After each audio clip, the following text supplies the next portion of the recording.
So my name's Grad. I'm the Chief Experience and Marketing Officer at Sprinklr, and I'm just going to start with a video. And I'm just going to run that, and then we're going to talk about it and go through some great experiences that brands are landing in the modern channel universe.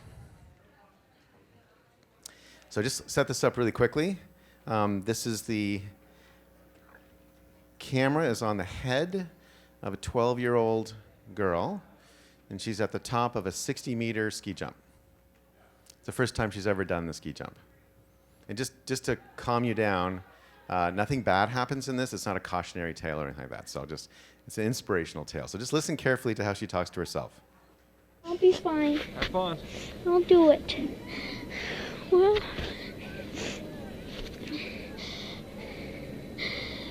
here goes something, I guess.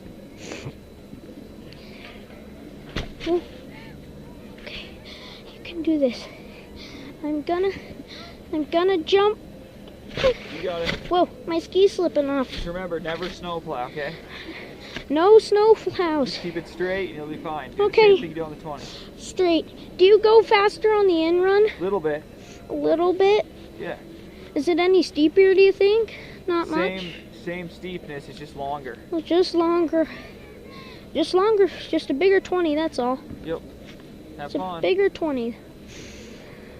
Go ahead. You got this. I got it.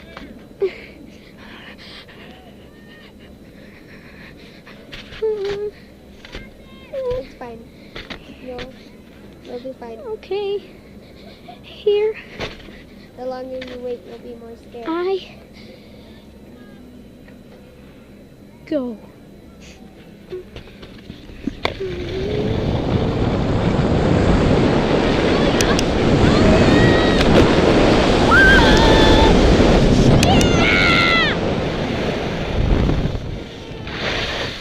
Yeah! Easy, huh? Just the suspense at the top at the first time freaks you Yeah. out. That's the only thing. It's so fun. Huh? 60 seems like nothing now. Whoa! Oh man, I just love that video. I never get tired of watching it.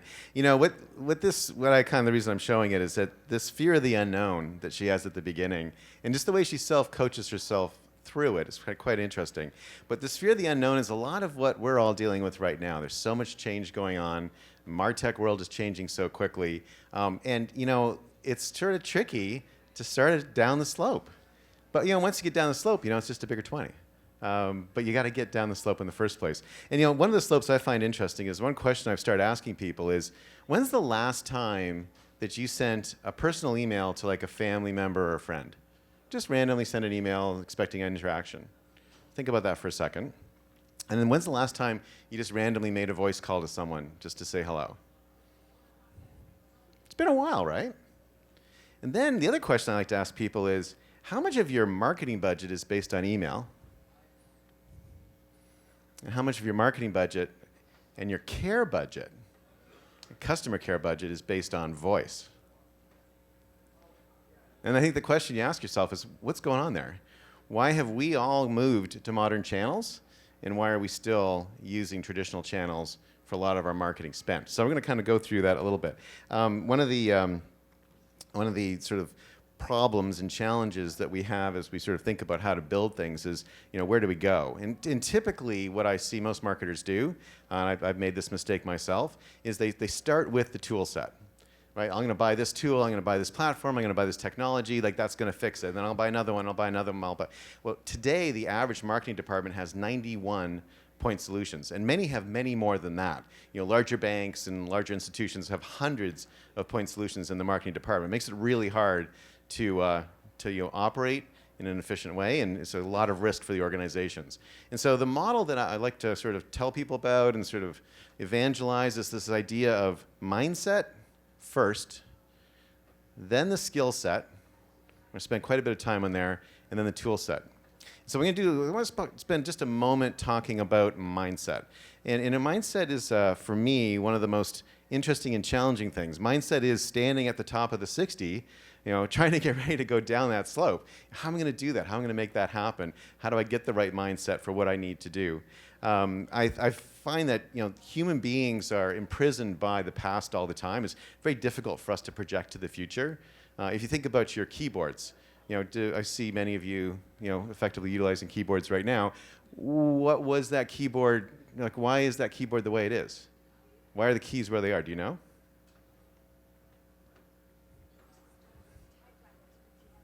There you go. Thank you. That's actually very rare. I don't get that very often. So the answer is to stop the mechanical keys inside a typewriter from jamming. So what happens if you have two letters too close together, the keys would get stuck. And so what they did is they de-optimized the keyboard to the maximum extent for the human in order to overcome the limitations of the machine. So that's the QWERTY keyboard. How many of you have mechanical striking arms in your computers? Gentleman over there, I think. Okay. That's old school, dude. I love that. Okay. Why are we still using something that is actually meant to slow us down? Habit. They're called skew morphs. We do it all the time. I'm gonna play a quick video here. This is, again, another one of my sort of favorites. And this is, I'm not going to tell you what year it's from, but it's Good Morning America. You probably recognize Katie Couric and Brian Gumbel. And they're talking about this newfangled invention that's just come out. And watch Katie Couric's hands. And watch Bryant's demeanor. He's almost angry. And this is what's happening inside everyone's brain as they confront newness. So I'll just play this. Back now at 56 past, I wasn't prepared to translate that as I was doing that little tease. Oh, that's that little right. mark with the A and then the ring around it. At? See, that's what I said. Mm-hmm. Katie said she thought it was about. Yeah. Oh. But I'd never heard it. Around. I'd never heard it said. I'd always seen the mark, but never heard it said. And then it sounded stupid when I said it. Violence at NBC. I heard around big fight up in the lunchroom the other week. There it is. Violence at NBC. GE.com. I mean. Well, Allison should know. What is Internet anyway? Internet is that massive computer network. Mm-hmm. The one that's becoming really big now. What do you mean? That's big. How does one? What do you write to it like mail? No, a lot of people use it and communicate. I guess they can communicate with NBC writers and producers. Allison, can you explain what internet is? They literally go on for like another 5 minutes. It's unbelievable. And it gets like bizarrely misogynist on Brian Gumbel's part. So that's, you see here the words? Is it like you write to it? Like what is it? Like trying to compare it to something that they already have. And this is what's going on in everyone's mind all the time as we talk about new technology. What year do you think that is from? 97, okay. 97, no, okay. It's not 97, but that's a guess. 92. Back now at 56 past. I was. Sorry, they're back. Okay, off you go. No, not 92. It's 94. So you're all kind of close. But yeah, 1994. It's really not that long ago, and that's how the change occurs. So the thing that I always ask people to do is be really cognizant of your mindset and be cognizant of the things that are holding you back, particularly when you find yourself saying things, it's just like, right? The very first TV ads, they actually filmed people reading radio ads. The first web ads were not clickable. They were literally magazine ads on web pages. We always tend to do the thing from the last round in the next round. And so that's kind of, now we're going to talk about skill set, which we skipped by. But now we're in the skill set section. So I think the dominant skill set required is the way that we communicate. And so the 20th century was typified by tremendous amount of broadcast innovation, like incredible broadcast innovation. You know, think about it, radio and TV and theater, all that all came out in the 20th century. It was an amazing time. Okay? When you're in broadcast mode, you're kind of like this, telling people something. The 21st century has seen a new explosion of mass media, and these new media, these sort of modern channels, the social channels, messaging channels, the blogs, the forums, review sites, they're conversational channels. And so just like we used to film radio ads and put them on TV, we're often taking the programmatic display ads from the broadcast mentality and we're throwing them into conversational channels. And I'll give you an example, like sort of my favorite example of how marketers, I think, sometimes work. So my favorite type of communicators are comedians. So all comedians have the same communication objective. So if you were to actually write a creative brief for a comedian, the objective would be to convince the audience that, this is the part where you jump in. What would comedians' creative brief be? I want to convince the audience that I am funny. Thank you very much. I appreciate that. So if a marketer in a broadcast mentality was going to do that, they take that brief and they say, okay, great. Okay, convince the audience that I'm funny. Okay, so I'm going to come to the front of the stage here, and I am funny. I am funny. I am funny. I am funny. Because, frequency works, right? I am funny. I am funny. I'm just going to keep saying this because you're going to get my message, right? I am funny. Now, I know that testimonials work. So, Sabrina, can you give me a little testimonial? There, testimonial. There we go. We know testimonials work. Maybe I'll hand out some pamphlets, multimedia. Okay, so at the end of the performance, you leave the performance, someone asks you, how was it? What would you say? You would have got the message, right? You'd say, well, he said he was funny. But I don't think I'm going to go again. So what does a comedian actually do? A comedian comes to the stage, they tell the joke. When they tell the joke, you laugh. And while you're laughing, you think to yourself, wow, she's really funny. And you make that conclusion on your own. And then afterwards, someone asks you, how was it? And you, oh, God, she was hilarious. I couldn't stop laughing. It was amazing. But you ever get that thing where people say, well, what kind of jokes was she telling? You're like, and you can never remember the jokes, right? You can remember, like, there was an octopus and a mother-in-law, but I can't really remember how it all went together. But it's like, I do remember how I felt, and I remember particularly the conclusion that I drew. So this new world we're in is a world where we need to provide stimuli so that people draw conclusions that we want them to draw, but they draw them not because we told them that that's what they need to think, but they're thinking it on their own. It's a very, very different way of communicating. It's a stimulus response model. So one of the things I'm going to talk about a little bit is the kind of information we're starting to collect. So the one thing that makes sort of this mass media quite different from other mass media is it's a mass media where we have people's identities and we have their interests. And that's very different from sort of the world, like my dad was a madman on Madison Avenue. He lived in a world of anonymous viewers. They were, the advertisers were essentially anonymous to them. And so the way a friend of mine was telling me that sort of the story, the way he likes to think about data these days is that imagine that you have like a really awesome beach house in the Hamptons. Okay, it's like below the highway. Apparently that's like a really big deal. And you have like a beautiful infinity pool. It's all at like perfect temperature. It's the saline content's perfect. There's no dirt in it. It's cleaned on a regular basis. That's your CRM data. That's your transactional CRM data. Well maintained, well structured. And then just off the beach is the ocean. And that ocean is all the data that's in modern channels. And it's free. But you need different equipment to go out in that ocean. You can't just walk out in the ocean in your bathing suit like you go in your pool. And so the world today is a world where we're starting to look out at that ocean and think, what's that going to be like and how do we get out there? All right, are we all back? That looks the same, that looks the same, awesome. Okay, so 20th century, we would send out, this is an example from Microsoft, they would send out their notices for an event, just a plain notice, an event's coming up. 21st century, that's the person himself that they're inviting. That's a posterized version of him with his handle right in the ad.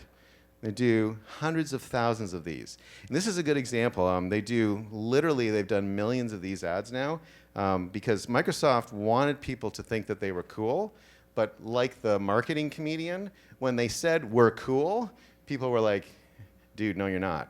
And you're also a liar now, too. So they said, well, why don't instead of telling people what we want them to think, we'll just be cool. And so these ads, these are actual real ads. These are all, I'm using Twitter as an example, but they do them on TikTok, they do them on Facebook, they do them on Instagram, they do them on like a zillion different channels. These are a little bit easier for me to pull up because they're public. But those are, again, the person. That's like the person. They would recognize their face, their cat, their dinosaur costume. That's their handle. And that ad is a response to something that they said. People blown away by this. Right? People actually will say, oh my God, Microsoft made an ad just for me today. One person said, this is the greatest day of my life. which is so cool, right? And also, it's quite sad as well.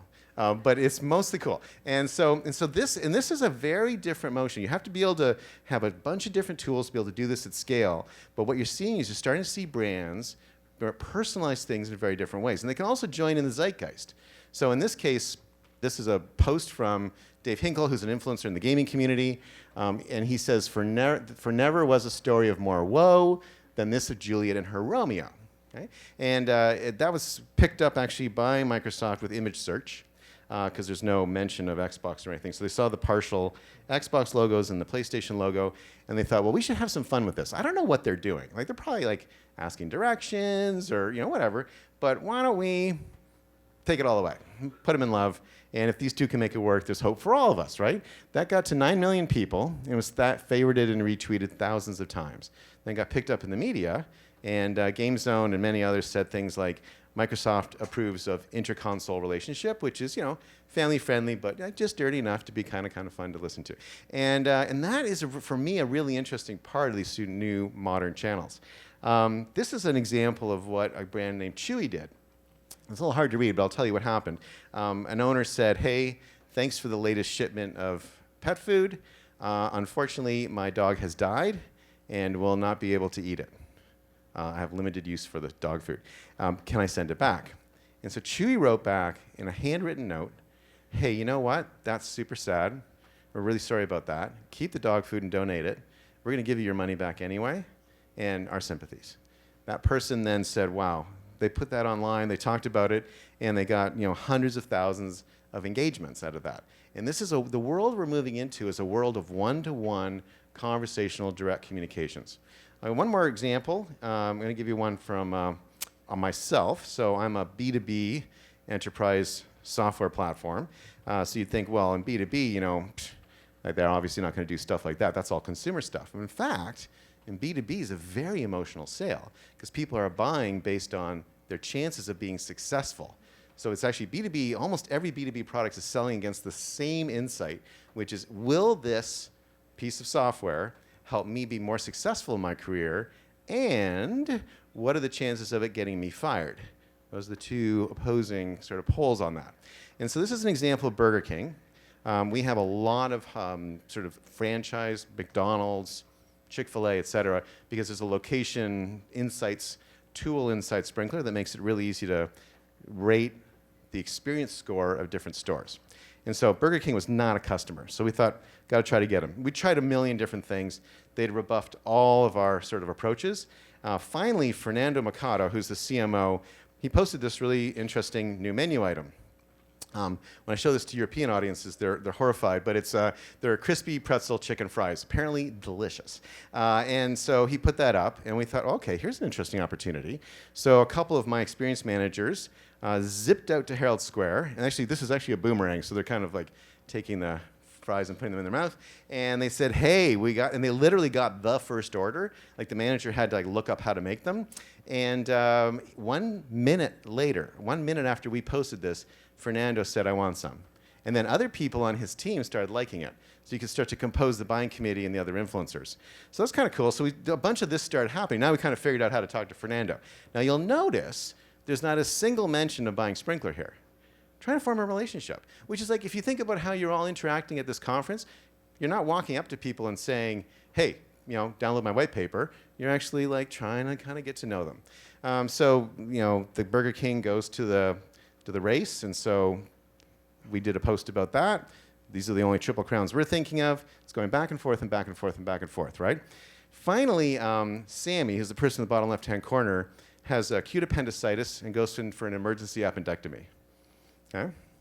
And I am legally required to say it's not because of crispy pretzel chicken fries.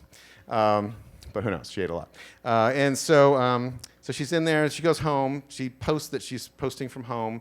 Her mom comes to her and says, hey, Sammy, did you order something from Burger King? And Sammy's like, no. He goes, well, there's a box from Burger King. Fernando found out where she was and sent her a crispy pretzel chicken fries beach blanket and flip-flops and things for her glasses. And again, we're still not talking about buying anything here. but we've created this really, really great relationship. Now, it has turned into a multi-million-dollar client and, kind of moving on into the future, and it's going fantastic. But I would encourage you to think about using these conversational mass media to create relationships, not just to tell people something. So I'm going to end with sort of one last inspirational skiing video. So this is the first person we saw was 12-year-old Emily. This is her 14-year-old brother. And he's doing a slightly different kind of ski jump, the ones that are kind of like mogul jumps. And so we'll just watch him, and it's also quite inspirational. I think you'll enjoy it.